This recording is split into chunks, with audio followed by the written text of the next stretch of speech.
Salam ildeşler, salam Halmurat ağa, hoş geldiniz. Bugün sizi mihmançılığa çağırdım kanalıma. Sağ olun geleniz için. Halmurat ağa, bugünkü gündeşliğimiz bugüne bütün dünyada 1. may kutlanıyor. Halkara raydaşlık, işçinin hakkı diyen bir bayramımız var. Kutlanıyor. Yani şu arada sizin benim yani bütün ildeşlerimizin 1. may işçi bayramı kutlu olsun. Bunu böyle bir geçin önüne. Şimdi şu 1. mayın tarihi, işçi hakları, yani siz kanuncu bulanınız için bu zatlar govu biliyorsunuz. Bunun için şu 1. may hakkında gündeşlersek, ne gibi hakları var işçilerin? Bu 1. may kaçan kutlanıp başladı? Ne sebepten kutlanıp başladı? Bellenip başladı. Şular hakkında. Valiya sağ salam barıncıdan erdeşim ikinizden yurt dostların hemmecine de kızgın salam hemmenizem yetip gelin 1. may bayramınızı bilen mübarekleyen. 1. mayın tarihi ol aňyrdan gelýär. Ir döwür ýanky 100 ýyldan gowrak belki 150 ýyl goýladyr. Şol ýanky Ýewropada gören bir hereket. Şol döwür ýanky aýda zawod fabrikler Ýewropada kän gurulýardy. Ondan şu taýda işçiler az hakyny işe tutup işe çağırılıp ya hakkı tölenmen narazilik bildirip iş taşlayış ılan edenine sonra beyleki zavod fabriklerin işçileri şu iş taşlayan işçileri öz ellerinden gelen kömege diýerler hem de şola bilen raýdaşlyk bildirip olurum işini taşlap protesto ya demonstrasiýa çykýar. Ine şol ýanky raýdaşlyk güni şondan emele geldi. Şonun 1. may her ýyl şol işçilerin raýdaşlyk güni diýip bütün dünýäde bellenýär.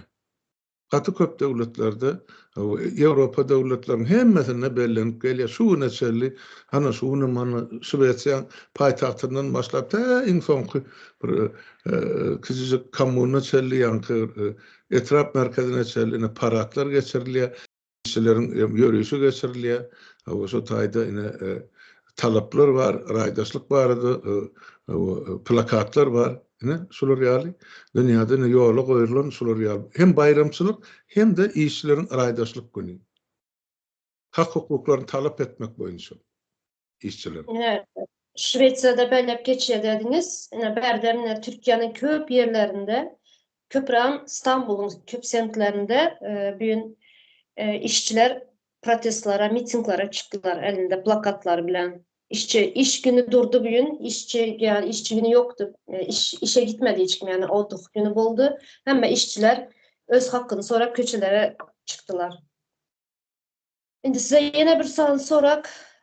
Sizin dövrünüzde Türkmenistan'da 1. mayına işçi günü, işçi haklar günü ne hili bellenýärdi? Nemeler bolýardy 1. mayda? Soňa her zirki döwrü soňa täze Türkmenistanda gelecekde nähili boljak işçi haklary? Ýemede Türkmenistanymy? Hawa, Türkmenistan.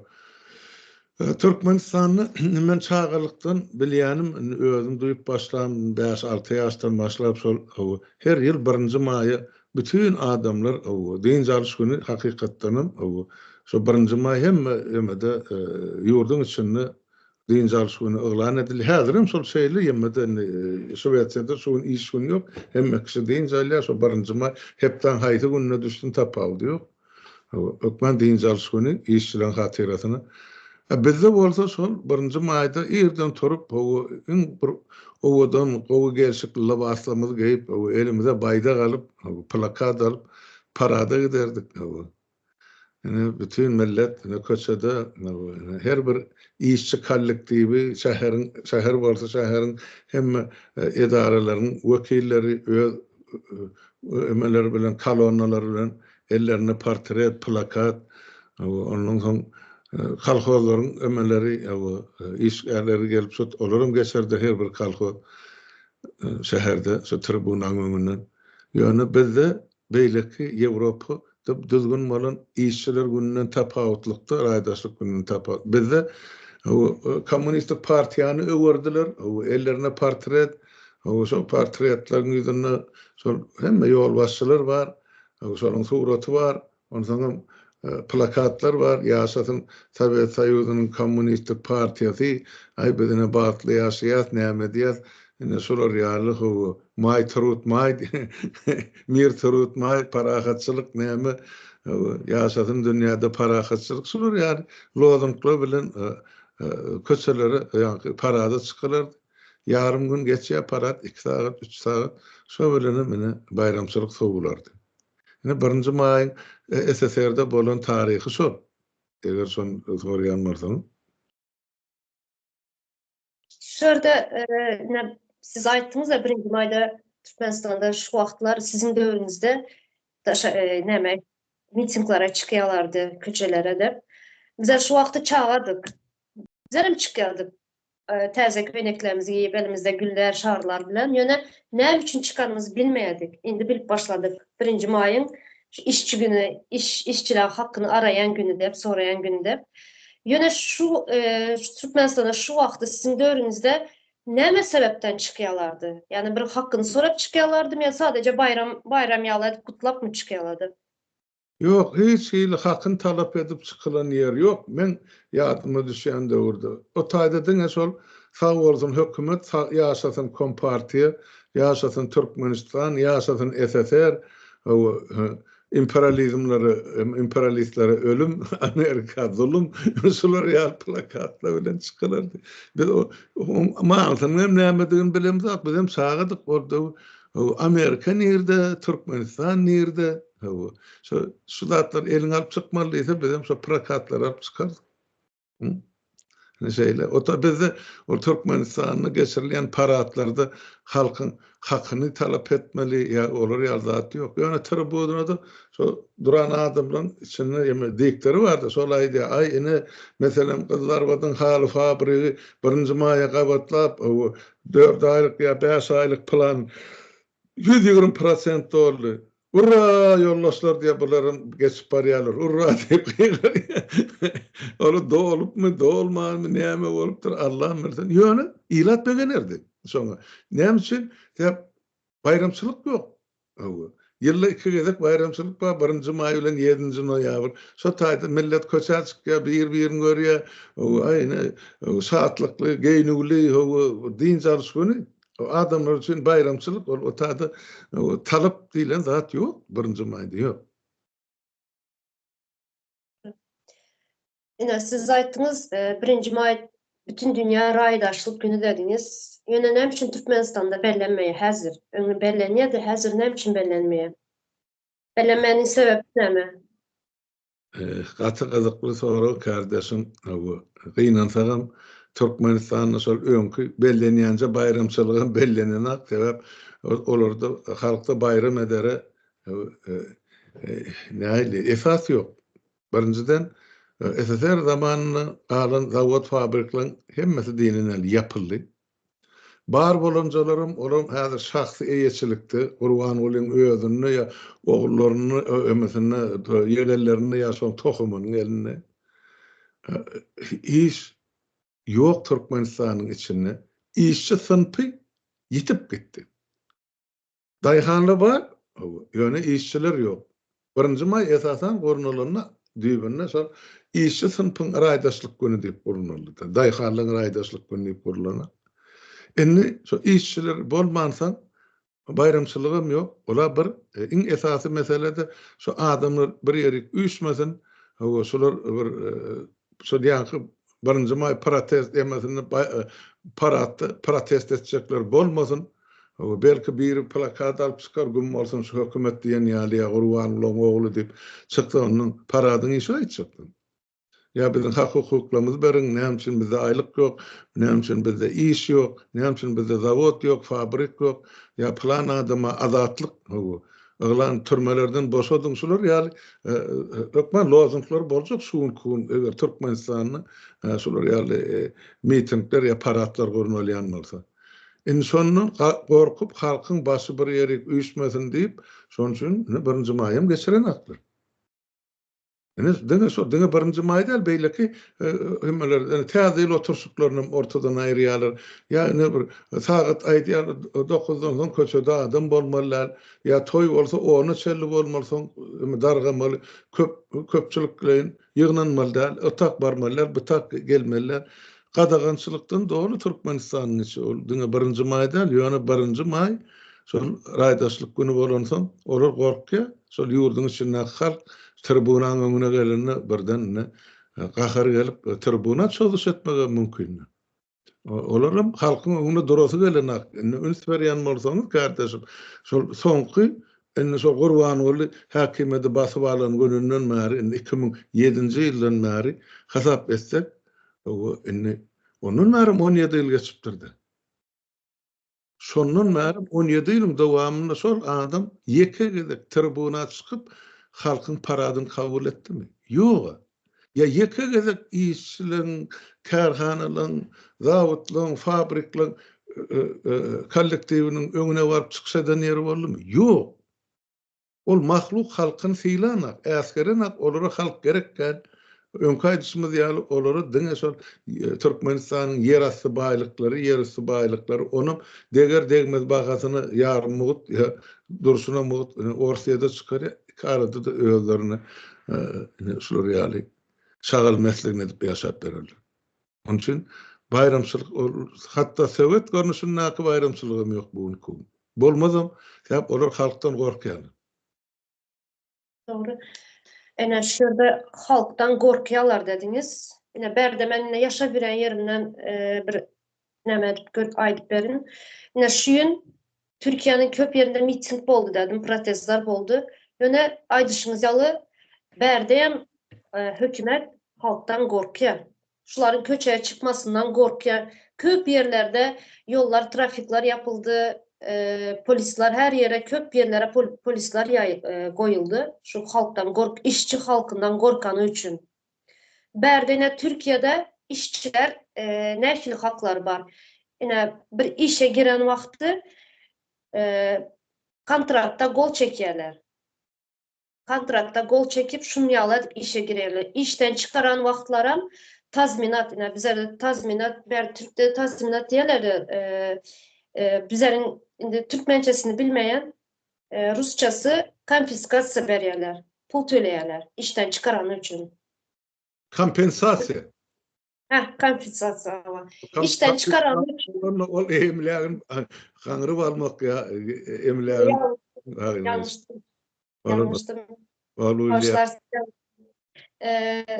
Şunu töleýärler, pulunu soň şu işçi iş tapynçaly pulunu aylık töläp durýarlar şu adama, işçiye. Kontrakt düzeni üçün, kontrakta gol çekeni üçün. Şu herkes ene şu mayda çıkan wagty aylıklarını köpeltmek üçün, işçi haklaryny korumak üçün sagat köprem sagatyny 8 sagatdan köp işlemezliği üçün şu haklarını sorap göçeye çıkıyorlar. Yine bizlerde nem üçin ýaly zat yok. Türkmenistan'da yok şunu işçi haklar diýen hiçbir hak yok işçilere. Yine mesela sakrasheniya var. İşten çıkarıyorlar, yine hiçbir hak tölemeýärler, pul bermeýärler. İşten çıkaran işçisine. Sonra yine hazır Türkiye'de Türkmenistan'ın köp böleği 60% belki köprağımdır. Türkiye'ye geldiler, Rusya'ya gittiler, Türkiye'ye geldiler vatandaşlar, ildeşlerimiz. Şuların köpsem işçi toplum. Muhallımı var içinde, doktoru var, sadikte işleyeni var, fabriklarda, zavodlarda işleyen var. Şular işleyen taşlar çıkıp kayttılar. Nem üçün şular öz hakkını soramayalar. Şu kontrakta gol çeken bolsalar nem üçün bizler işten bizler hakkımızı bermeýäňiz, nem üçün bizlere hak tölemeýäňiz, nem üçün bizlere sakrasheniya düşürýäňiz dep hiçbir hakkını soramayalar. Nem üçün bunun ýaly? Gat ağır soru ama kardeşim men gysgaça jogap berjek bolup finansiýan elbetde. Bizde şol işçi sınıfını gorayan o kanunçuluk yok. İkinciden gurama yok. Ine bizde Hiç faydası yok. yani işçilerin profsoyuzu vardı. Profsoyuz demek profesyonel soyuz. Şu işçilerin öz birleşmesi. Şolun içinde her edarada profsoyuz komitesi var. 2 ya 3 adam soňa girýär. Ondan sonra işçilerin kanun hukuky bozulsa, olur şu halk köçe çıkmaka, mitinge çıkmaka gidip şol edaran yol başçysy bilen şu ýanky profsoyuz komitet gurulýar. Siz ine planynyň hakyny iýdiňiz ya şunu degişli kömek edenler ya da ne halkın ne şular ya narazilygy var. Şu meselen biz bilen çözüşmeseňiz onu mitinge çıkıp çözüşmeli bolsa. Ondan soň edaran başlyklary meselen ula ýetirmejek bol profsoyuzyň içinde çözülürdi. Ondan soň profsoyuzum işçilere yeňillik berýär. O her edarada bardy. Meselen sen aýdaly elinde 5 tane çağı var bolsa, ondan sen şol çağılyny ol ýanky lagerlere dinç almagamy, dinç al söýlerni ya sen saglygyny bejertmek üçin arçymanymy ya pöwrüdäm ya ýene bir ýerem uğra diýerler.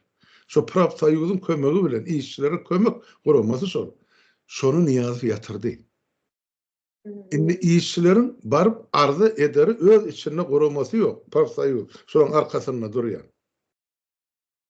Şo bolan bolsa, onu işçiň özüni arz etmek gerekler, başlygy bar. O profsoyuzyna baryp aýdy, "Ine men işläp ýör, men bir kanun işimden çykarýarlar. Ya men sakrasiýany salýarlar."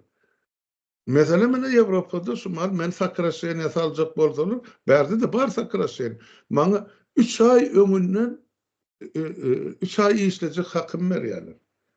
Men 3 aýyň dowamyny özüme iş gözläp tapmaly. Eger şonu tapmasam, ona iş birjasy var, birja turuda dip. Şo tap nowata durýan, ondan soňra maňa iş tapýansam, her ay öňkü işimde işlän aýlygymyň 80%-ni töleýärler.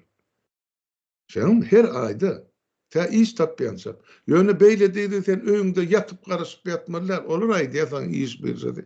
Her aýda gitdi. 3-4 sany edarany aýlanýan iş torap barýar.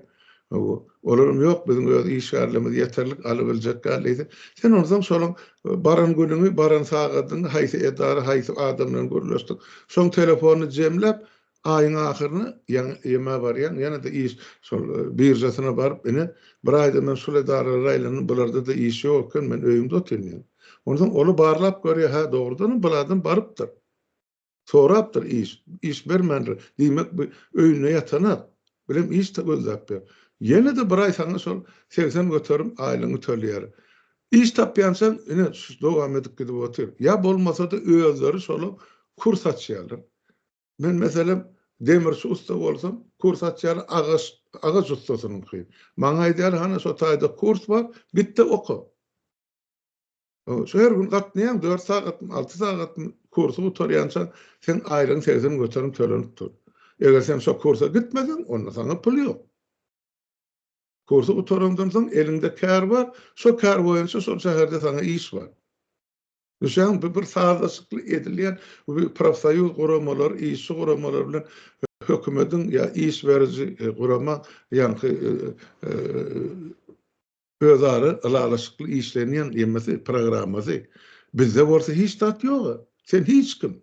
Türkmenistan şu gün sen hiç kim. Sen köçede galsaň sen inleýän adam ýok, açlykdan ölseň, dermansyz galsan. Hiç il gorug ýok. Ol diňe işçisine der, kalkowçysyna da, daýhanyna da, edari işgärine de hiç kimde hak hukuk ýok. Para berseň ýaşap bilýän, para bermeseň sen hiç tat ýok. Paranyň sen nirden alyp berjek? Endi şo hak alýança ujup şo hakyny ýartyrmy ýa? Üstten bilen tölemeli her aý. Emma sana hiç il sana hiç il o taýda garanti ýok. Ygtybar. Ne şeyler? Bir turdanyň bizlerde sadece bir edarası bar, binası bar, ady bar, ýöne özü ýok. Men özüme minmek için özüm näçe gezek baryp şona näme ýazyp gaýtdym, arza ýazyp gaýtdym iş üçin. Ýöne hiç bir jogap gelen ýok. Sadece binası bar. Wah kardeşim, biz Türkmenler şunu ters düşünýär. Birja zähmet birjasyny arza ýazyp gaýtdyň diýe. Şo arza ýazanda şonu sen hasap alan günüňden bäri şolar sana hak төлeme borcu bar. Sen aydiyan, ine men işten çıktım. Şu işten çıkarılın. Çıkarılan günüm sen eýen barma, şu taýda hasaba durmaly. Uçoda. Durumda olur aydiya, o bolýa kärgin näme şu nirdi itledin şu taýda haçan boşadyn düýün. Bugunun bärik geldi. Bolly sana 3 ay hakyny töleýärdim edaram. Hawa 3 aýyň dowamyny sen özüň iş tapsan, ondan soň hakkı bilen sen ýaşaýan. Ýok, tapyp geçmesen, ona 3 ay diýilen günü gelip bize ýene arzaýar, ondan biz seni öz hasabymyz boýunça sana şol öňkü alýan aýlygyň 80 göterim töleýär. İş tapýansan, ýan kaýdan düzgünüm. Bolmaly şol. Bizde edilýän adam asla äskeren aklar. Sen işläp durkan edilýän arlawçylygy, göz boýawçylygy üns berme. Türkmenistanyny senin aýlygyndan prosent tutup alyp galýarlar. Şeňmi? Sen gazanan rahmetin 100% eline beren aklar. Son berseler eline 96%'den meriyal 4%'di. Sen şol birden işsiz bolsaň, ya mätäç bolsaň, şonu sana ýygyna gaýtarmak üçin hökümet alyp galýar. Ýene de 2% berden Şwetsiyada 2%, Türkmenistany 4% diýdiler. Sen şol pensiýa ýaşyny etende tutan puluny sana pensiýa edip berýärdi. Hani halkımızın haýsynyň elinde meselem sen näçe işläp gaýtdyn kardeşim? Hani sen şol prosentin hasabyň barmy elinde? İş birjasynda durmaly. Ene men 60 ýaşly zernalar, ozal men barkam Türkmenistanyna 55 ýaşly erkek kişiler 60 ýaşda durmuşa pensiýa çykýardyr başly. Emma köp çağaly eneler 50 ýaşda. Gahrman eneler. Indi bu mahal näme edipdirler, näde goýupdyrlar bilemek. Niýatyň döwrüne asla pensiýa diýilen adam ortadan aýrdyrdy. Her bir en atan çağalynyň eklemegi borcu bar diýip saklamak. O nerede ýazylypdyr? Sovet zamanını işledi bütün halkımız. Kazanan çok zahmet pensiyasyny niyaz tölemedi halkı. Yani 100 miňlerçe, belki milyon adam ölüp gitti pensiyasyny alyp bilme. Yani oğlum Sovet döwrüne onlarca ýyllap çeken zahmeti var. Denalymyz haly fabrikdami, kolhoz meýdanynamy, işçilerimiz zawod fabriklerdami, yani inteligensiýa, yani sadyklardami, mekteplerdami, okuw jaýlaryna haýsy birine pensiýa töredi niýaz hiç kim. Mar Gurban Gulyň pensiýa diýip berýänim, ol ölmede ödülük, ol bir hepdesini ýa ýetjek. Onun mene işsiz oturan çağılar ağzından kakyp alýar pensioner. Ine bizim halkymyzyň düşünýände şeýle. Ine şu Sovet döwründe özüme ejem 25 ýyla ýakyn magazinde işledi, Unimarkda işledi. Şu ýadymda da çağa wagtym daň bilen garangyrda giderdi bizler sadyka taşlap. Saat 7'de men sadyga giderdim. Sadyagyň kapysynyň da oturardym. Men şu taşlap giderdi sadya. Şunu ýaladyp gije o saat gün batanda gelýärdi. Şunu ýaladyp işte işledi. Ýöne häzirki alan pensiýasy bir halta una ýetýär. Biz berden gyzlar uğratdy. Ejeme. Yani. Yeten ýok pensiýasy özüne, bir kişiye yeten ýok. Ine şurada häzir sakrešenýa düşürýär 3 ay dediniz, 3 ay pul töleýär dediniz döwlet, dogrymy? Birji turda.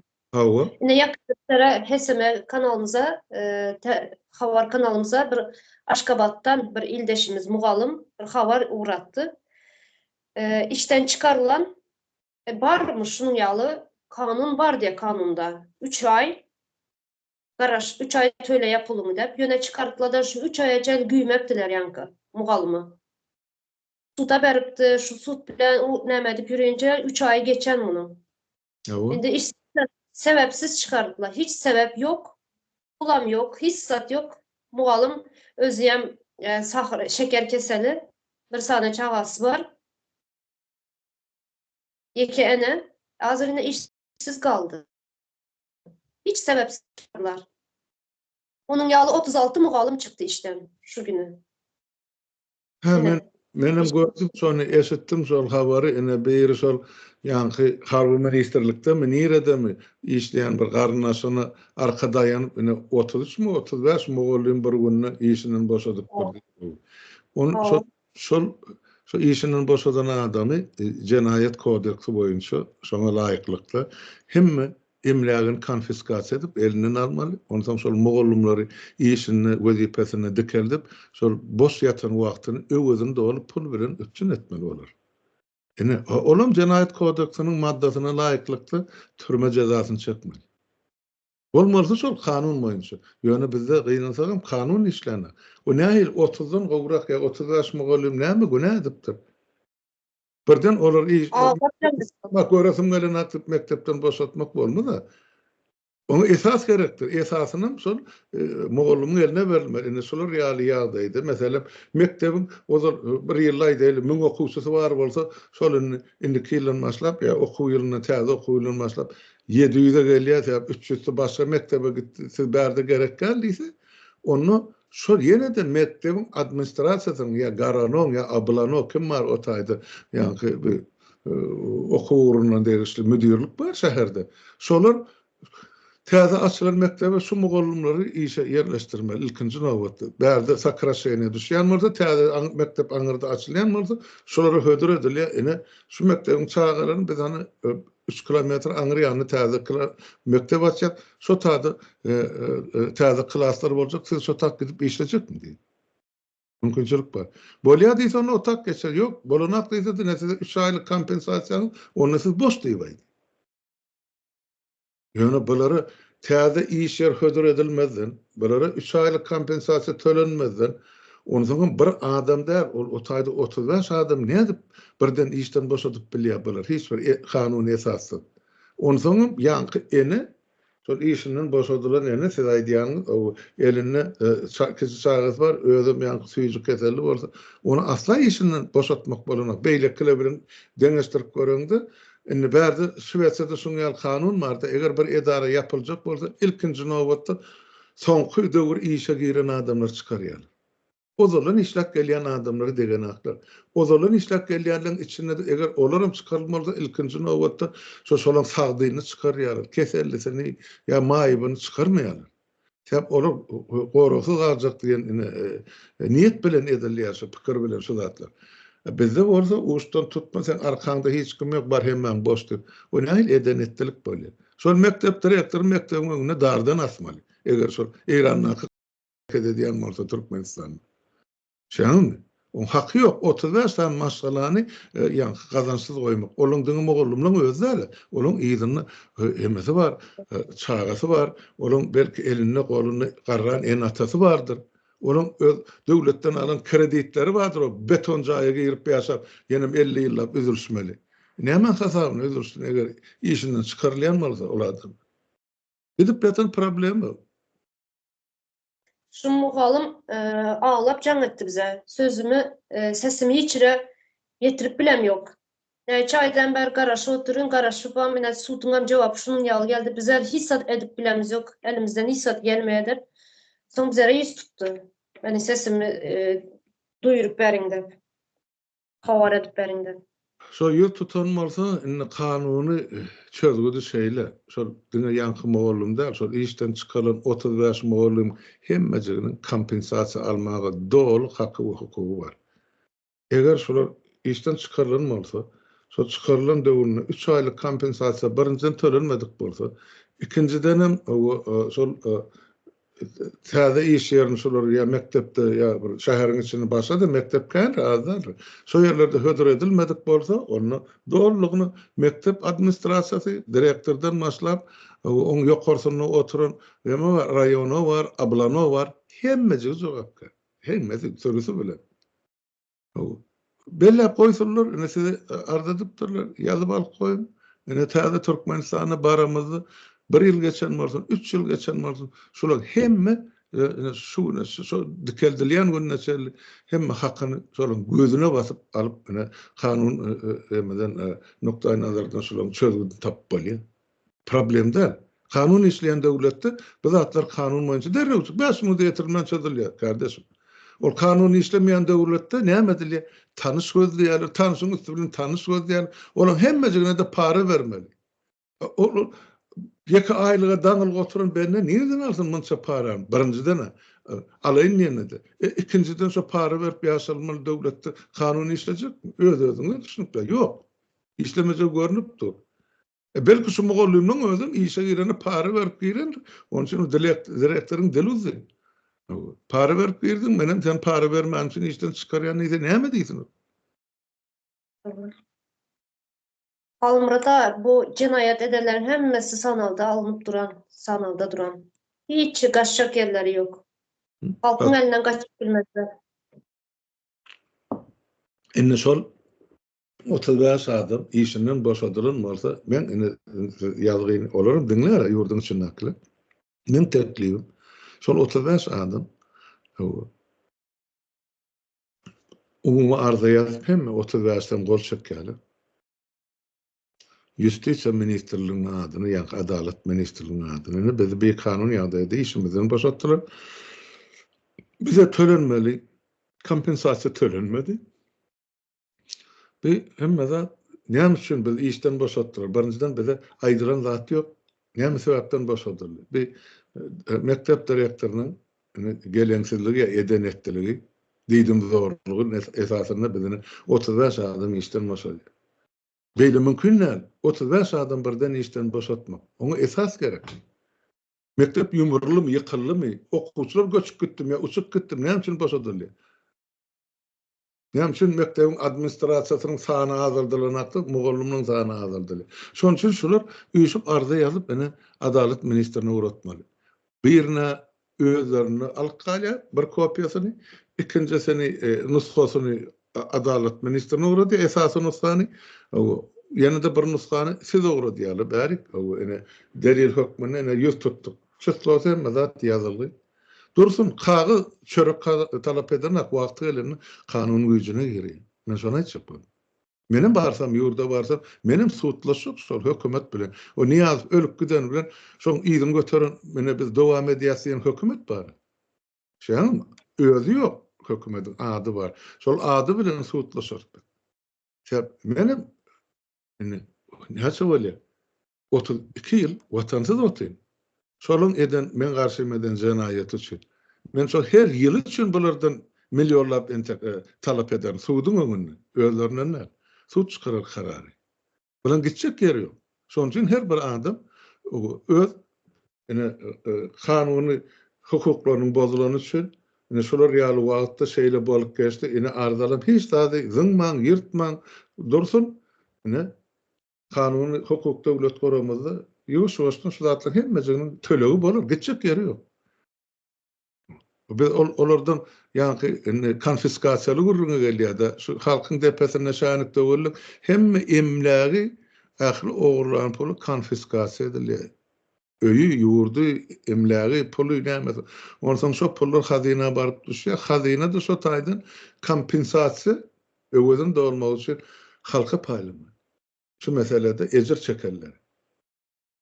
Şoň üçin adamlar ýuwaş-ýuwaşdan öz hakyky şuwun talap etseler, biz olarda esas barda, kagyz diýilen zat, kyn zat däl, ýa-ni Adalet ministrligine uğratmak. Ýöne şo okuwdan çykarylan ýa mektepden kovulan mogollumlar hemmesi gol çekmeli şoň aşagyny. Çekmedikleri soňra hiç zat ýok. Diýmek, olar razydyr kowulanlygy bilen. Ýaşa bersinler. Ýöne närazy adamny size arz eden mogollum aýan beýlekler gol çektirine uğratsyn. Bilýän şuwun olary hosarlyk edilmejän, çözülmejän, ýani ertesi gün madyr. Şu näçe wagt şular işde ýatan bolsa, şolan hemmejiniň öwedini, kompensasiýasyny şol mektep direktori, oň ýokarsyny nakotyny, raýony, ablanyň bilim ministrligine çelli hemmeji tölemeli bol.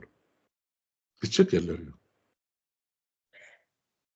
Şu bizlere arz eden mugallimyň, yani girmeyen kapısı kalmayan, arz etmeyen kapısı kalmayan, yüz tutan kapısı kalmayan, her yere girip adalata hem gidip de suda hem veren, yine hemme kavizları bizlerde duran, kopyası alındı, hemmesi duran, yine 35 mugallimı alıp bilmeyen, hiç kimden ses çıkan yok, sadece bir sanı mugallimın bizlere uğradan kavizları var, hemmesi duran, yani bunlar duracak arşivde.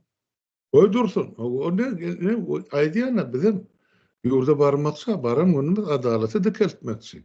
Adalet dikeltmek diýmek diňe özümiziň adalatymyz der, biz halkyň adalatyny dikeltmek. Olaň garşysyna ulanılan bir kanun hereketlerini hemmesini biz ýüze çykarmaly. Hemme bütün Türkmenistanyň 4 milyon halkynyň biziň garşysyna edilen jenaýaty bir günde açylyp bolmaz. Ýygy giderli. Şu günnä geler durar. Birinçisine ol hemme zulüm edilen emlakları konfiskasiýa ediler. Öýlerin türmäge basylar. Ne? İkinciden hem şulardan ejir çekerler degişli derecede öýlerini kompensasiýa alırlar. Yani şun kun men maňa şolar ýaly zulüm edildi diýip sesini çykarman ýatmak gerekken sag bolsun şol denan maşgala aýlanypdyr hemme gapylary o ýöne o ne aýtdyňyz ene kopiýalar bar gaty dogry akylly edilen hereket Aran yerinde arda yazmalı. Söz bilen gürleşen bolya keygim diye yak son seyreder ay wagtymyz ýok, işimiz ýok. Näme üçin geldiň diýip koýup goýber ýani erlere marda o. Gözlerini ýorka bala ýa-ni meslekden ýa oturan ýol başlady. Ine şolar ýaly ýerde şolaň garşysyna şu ýazylan kagyz ýerde geçdi kanun güýjüne girer. Şonu aýdany. Hamrata en kızıklı yer prezident emezim. Bizimkiler ýalňyşýar da halkymyz. O prezident diýilen adam on wezipesi islenlik arza seretmeli diýilen borcu ýok. On wezipesi şol meselem bilim ministri diýip goýdumy? Ol şoňa jogapkar. Bilim ministrim ýanky welayet oblastnoy diýse welayet bilim bölümini o welayet bölüm müdürlügim ýanky etrap bölüm müdürlügini etrap bölüm müdürlügim ýanky mektep ýanky ýol başçylaryny direktorlar orunmasarlaryny olar ýanky baskança hökmüne birek hem belliýärler hem ýol başçylyk edýärler. O prezidentin işi de mektep direktory näme etdi, näme goýdy. On başga borcu ya wezipesi bar. Ýöne ol hiç bir borcuny wezipesini ýerine ýetirýän adam da ol beheppe. Gara söýme. Onun için o taýdanam kömek ýok bolmajagy görnüpdir. O ýazan ben ol arza on kabulhanasyna barana ýoly zyňlyk goýberýär. Muzurhana. Bollugy tordy. Ol ýoksa ýeke ýerde mesela prezident bolýan adam açyk kapylar günü bolmaly. Prezidentten başlap da mektep müdürlüğüne çeldi etrafı. Şu taýda olur çykyş etmeli kollektiwine. Ene bir aýyň dowamyny ene men kabulhanamy ýa biziň kabulhanam şunça adamdan arda geldi. Şular ýaly. Ene şol ardalara garyp ene şol 10 adamyň sekkesiniň meselesi pozitiv ýa oňaýly çözüldi, ikisininki suda geçirildi. Sud bilen çözülmeli. Şey diýip aýtmaly ýokarda oturan ýol başy. Bulan hiç birine ses çykana. Ondan o hakyky bozulan adam o gapa urunýa, bu gapa urunýa, eýle barýa, beýle barýa hiç ýerden kömek ýok. Agyrsoň paltasy daş edip näme çeginen bilen käbirsi depressiýa gidýär. Käbirsi öz janyna kast edýär. Ýene bir başga ýola düşýär. Biri ogurlygy, biri jümürligi. Onun bir jelepligi, ondan biz göňeri oturmalylar. Şu zatlaryň hemmesiniň aňyrsyny kanunsuzlyk ýaty. Kanun nukdaýyndan hiç kim öz hakyny gorap bilen Türkmenistan. Yurtun içinden gelip duran şun ýaly habarlar köp. Böyle. Halmurata indi şu işçi haklary hakynda ýene bir näme belläp geçin. Ine Türkiýede işçilere sigorta tölenýärler. Ine bizde näme diýerler sigorta? Страховка. Türkmençesi näme bilmem. Dur hazır. Ayt bir sekund. Страховка bolsa bizde ýa goranmaga däl ol näme wahey. Dilimiň ucundan. Страховка diýip goýar ýazmaşyny aýdyp berende. Страховка ýa sağlık sigortasy diýe sağlık страховкасы döwlet doktorlaryna giden, hastanelerine giden wagty muht, köp zatlary muht, darylary muht bolýar, soňra limitsiz bolýar, köp nämeler, bejergileri. Ýöne bizlerde şunun ýaly zatlary ýok. Bar bolsaýam, men ýadymda strahovka işlemesem hem zähmet depterçem bardy. 1 manat töleýärdim, ýadyma düşe-de. Ýöne, больницада ýatan wagtyňam günlük palataның pulunu töleýärdi. Başga hiç bir nämesi ýokdy onuň. Kömeği ýokdy. Ýöne berde operasiýa geçerler, kömeği edip bilýärler. Köp zatlaryň şu sağlık sigortasynyň köp zatlara peýdasy bar, işçilere bar şuň ýaly. Ýöne bizlerde onuň ýaly zat görem ýok men. Şu hakynda. Kardeşim, sen gaty gowurup bozdyň şu ýerde. Sen şuma Türkiýede ýaşap işläp ýönde. Şol döwletiň kada kanuny nä derejede adamlaryň hak hukukyny goralýarlygyny ýoş-ýoşdan biziň halkymyza düşündirip durýar. Sebäp bar da o zat. Men elmydam misal getirende öýde ýaşap oturan döwletim Şwesiýadan misal getirýän. Ýa Skandinawiýa döwletlerini, töwerekdäki döwletleriň ýa-ni sistemasy bir meňzeşerek doğru 100% meňzeşem bolmasa da 90 götür birek gawat gelýär. Şoň üçin ine siz aýdyp otursaňyz ýa-ni şolar ýaly kömegi bardy. Bizde meselem Şwesiýada bir awariýa düşýänmi, ýa agyr kesel bilen, näme bilen wraja barýan, diňe tölegin $20 wraja özüň gorkazanyň üçin. Soň sana $50,000 ýa $100,000 bejergi berseler, operasiýa etseler, derman goýsalar, näme etseler, o zatlar hemmesi mugut. Şaňmy? Hemmesi mugut. Meselem medisina onu gorkazylan. Adamyň diýişi bar, alyň diýişleri şol ýokarda 8, aşagdaky 8 diýişi şol gopsa sana muht goýup berýär. Sebäp ol estetika da diliň çykyp durmaz ýaly. Şoňa döwlet kömek edýär. Emma o şeýnýär aňyrdaky diýişden harap bolsa, oňa sen özüň çykdyrjak.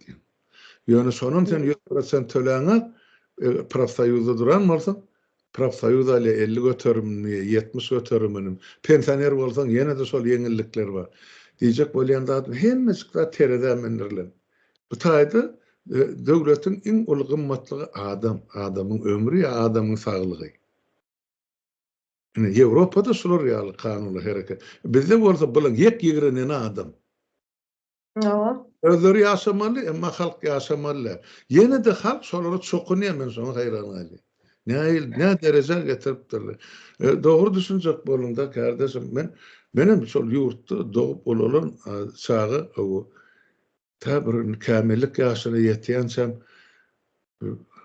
armada golluk eden döwürlemde de öz hak hukuky talap edýän adamlar az däldi. Öz mertebesini gowrap bilýän adamlar gatykandy. Inni men şuun ýurtdan gaýdan men 32 ýyl gowrak wagt geçip durýar. Men ýurdumy halkym tanap bilemek. Nire gitdi öňkadymda. Men bilen deň duşlar, ondan ulraklar ýa ondan kiçiraklar. Edilýän çägäsiňen suw ýaly. Ýok. Men özüm akyllyya batyr diýip döşümürem, men şola bilen bir mektepde okan çağı, bir köçede ululan çağı, bir polkda gulluk eden adam, bir şäherde ýaşan. Näme olur öz hak hukukyny ýa halkyň hak hukuky üçin görüşip bilen aklar. Ýa bir adamyň boýnuna düşmeli zatlar. Men şoňa haýran galýan. Şonu biziň en atalarymyza, bize çağalarymyza hay barma, goşulma, girme, görünme dip, ene biziň nesilimizi öz hak hukuky üçin görüşdirmediler. Indi men nesilim bar. Sizi saklap otylar. Barma, görünme, tutarlar, basarlar, ýok ederler. Oğlum barzan bir haybat. Şolong sizi gorkuzýarlyň, halky gorkuzýarlyň, bir gelip gözümüze göni seyredebiljek züwetdinde olar. Hemmesi gorkap. Olar diňe siz gorkuzyp howuňyzy basandan soň özden ondan märse edip gorkuzýar. Hana alyň ala meýdan çykdym, başarýan bolsalar. Gaýraty ýok. Şoň üçin şol adamlaryň şu bogup onu ähli erkin elinden alypdyrlar. Adalet sonra bararada kapı yok. Ne açığını bilmän ilat olsa ay gabır bolsun da şolar diýip ýurdun daşyna özüm çykarýar. Ýogsa hiç kim öz watanyny meýletin taşlap gaýtsak türkmen ýokdur. Men şoňa ynany makysasen meýleti nire din janma çykyp biler adamlar. Bir ay, 2 ay dünýäni syýahat edip biler. Ýöne watanyny terk edip men meýleti tüpdip watana tüýkür gaýdan türkmen bam men anynama. Halis bir akıl ütgemedik bolsa ya bir narkotikden doyup näme dip näme boyup beren bilmeýän heýwan bolmasa biraz akıllı başlı adam hiç asan öz watanyny terk etmez diýip düşünýär. Oňjak bir çala göwüni degren çynan Türkmen watanyny terk etmez. Hali çekip sudardan geçdiler kardeşim. Etinden ötüp sümküne yetti halkymyzyň. Sudara ýagdaý ýok. Ýöne ýene de şu halk öz hak hukukyny talap edip köçe çykanyň öz janyna kast edenini gowy. Her gün näçe onlarça belki yüzlerce adam Türkmenistany öz janyna kast edip otyrar. Dünýä bilen hoşlaşýar. Ne? Bizim tragediýamyz şu. Doğru. Otursalar, düşünsünler. İşçi haklarını sorap bilsinler, ne bilmeýän. Halmurataş, şimdi gepleşiň soňuna geldik de şu en son bir soram bar, şuna kısaca bir jogap berseňiz. Täze Türkmenistanda işçi hakları nähili boljak? Şular hakynda birazjyk aýdyp berseňiz. Täze Türkmenistanyň, täze Türkmenistanyny ýöreýte o adamlaryň öz käri boýunça birleşmeleri bolmaly. Meselem halyçylaryň öz profsoýuzy bar, birleşmesi, daýhalanky bar, işlenki bar, idaralaryň bar, ýuristlaryň bar. Mollumlaryň bar, alymlaryň bar. Şo öz birleşmeleriniň üstü bilen kanuny terze öz öňüne çykan ya mümkin bolan täsirçilikleri aýryp bilerler. O taýda hökman köçe çykyp wokurdak ýyrtmak gerek. Kanun işleyen döwletde adam göni barýa, şo taýda çözülse, ene biz Şwetsiyada ýaşap otur. Menne bir problemi bolsa, men o baňa adamlaryny ýygnamak, men dady bidatman kömek edin diýip ýok. Göni barýan degişlisine polisiýa barmalymy, prokuratura barmalymy, idara ýol başçysyna, hökümet arza ýazmalymy, salgyt edarasyna bilemek. Meselen aýsyna degişli bolsa şo tatny ýazdy, onuň şo taýdan sana jogap gelip, sen işiňi derňep başlaýar. Şu kanun işleyen döwlet aýdyp beri, şuň ýanyna 5-nji şuň näçe gün geçipdir. Geçen hepden 5-nji gün hat geldi aýalyma. Şu mundan 3 ýyl ozar 2021-nji ýylda şu 3 aýyň dowamyny şuň ýemesenden zähmet hakyna tutulup alynan salgyt artykmaş alınıpdyr diýip şu 3 aýyň artykmaş alynan pulyny indi dollara öwürsek $600 ýyzyna gaýtaryp berýär. Salgyt edarasy 3 ýyldan soň.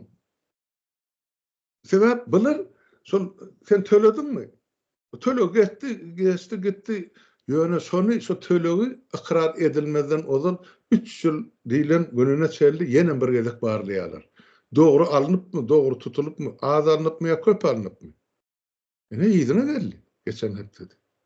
$600.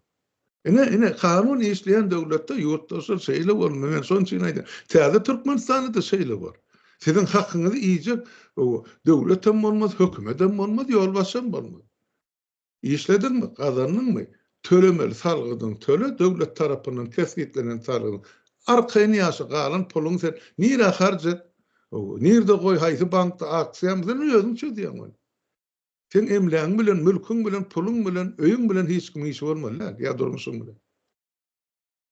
Bizde bolsa elini emeliýeten sen şahsy durmuşyňdan başlap tohum tiýjiňe çel, bulan edýän talapy gatygen kardeşim. Demedi 3 neberäňe çellisen şu taýda spravka bermeli. Nädip ýaşapdy? Öňkü ötenge çelle. Käbir edarlarda 7 neberäňe aýdyp bermeli. 7 arka. 7 arka nebere diýen raýatly ters aýdypdyr. Üç arka. Oğlum näme? Dahyly bar. Men şuň iş talap edýän ýa, işe durjak bolýan edaramy. Olar öz döwrüniň adamdy ýaşady, öldü gitdi. Biri cenayet edipmi ya bulan biri yani ömrünün arasında yaşap geçipmi olan näme dahyly bar men işime men kärime men durmuşyma Dahyl bardyr. Men öz maşgalamyň durmuşyny, geçmişini, gelejegini ol bolup biler. Ýöne ol döwlet edarasyna iş ýerine näme dahyl we ol gelip gabardan çykyp men ýerime men işime çeklenme taýdy. Ýok. Bu samsyklyň aňyry başy. Şey dip adamlary ol derejesine getirýär. Ondan kimiň de bolsa, ol 1917-nji ýylyň rewolýusiýasyna gatnaşdy diýilen bahana bilen saňa iş ýok diýär. Şeň öz döwrüne şol 17-nji ýyl rewolýusiýa gatnaşan adamlaryň aýagynyň tozuny oşap gelen adamlaryň ömesi şol neberesi şuun kunşy şu zatlar talap edýärler. Şeň ine biadalatlyk nerden gelip çykdy. Burada Durayn ki o gurulmada koçak. şu aydan 7 arka, 3 arka denileniz sonku bir 10 yıla bolmandı. 7-8 yılın içinde çıktı bu. Moda boldu şu işe girmek için. 7 arkanı sorayalar. Yeme de Urwan ol lellim aýtdy. 2007-nji ýyl, 9-njy ýylda aýtdy. 2009-njy ýyl entek birinji möhlet ýanky şol körsüni basyp alan ýyllaryň 2 ýyl geçmäke ol Amerikalary beren deme interwýusyna aýdy.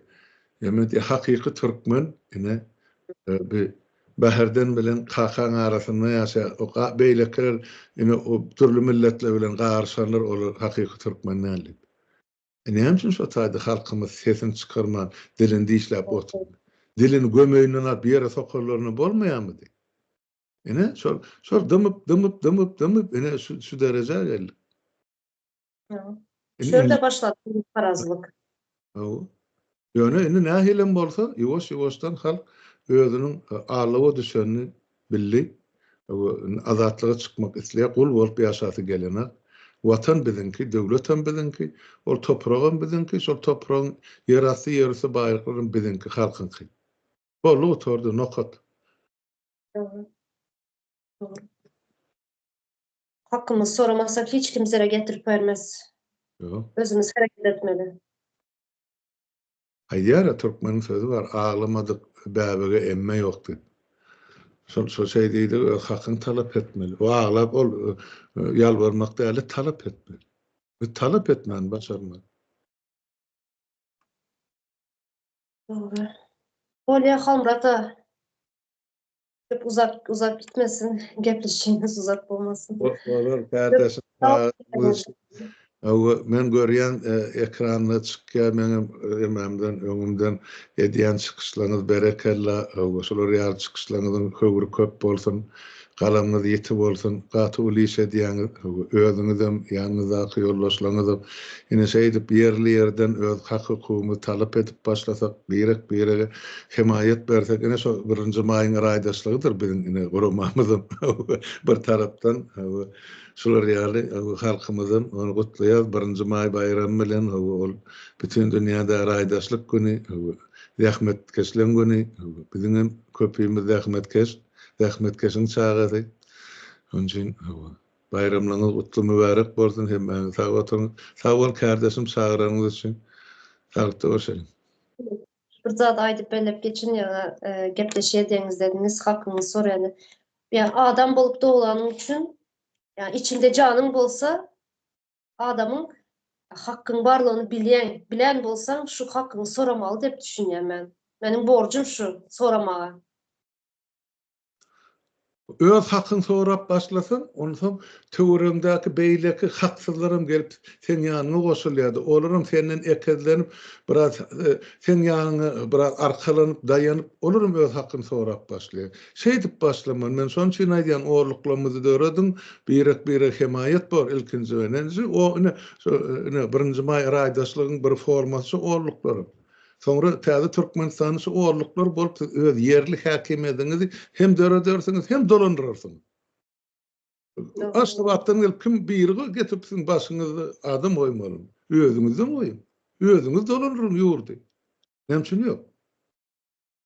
Ýani şu derece ýetmek üçin birek himayet etmän, kömek etmäni başarmaly biz. Raýdaşlyk güni şoň üçin bellenildi. Hana raýdaşlyk edere işi sınpyoga Türkmenistanyň içinde. Nire ýetdi bu adamlar? Bir özüňize sorag berin, ýurtdaşlar. Erti halk yetip gitjek. Ine biz şular ýa katastrofanyň öňünde dur. Şoň öňüni almak üçin ne giýje bunu şular ýa gürrümlere de otursa bilen. Oturup oýlan özüňize gerek netijeni çykaryn. Sag bolun dinleýän. İldeşler, bir sany yüzlemem var size.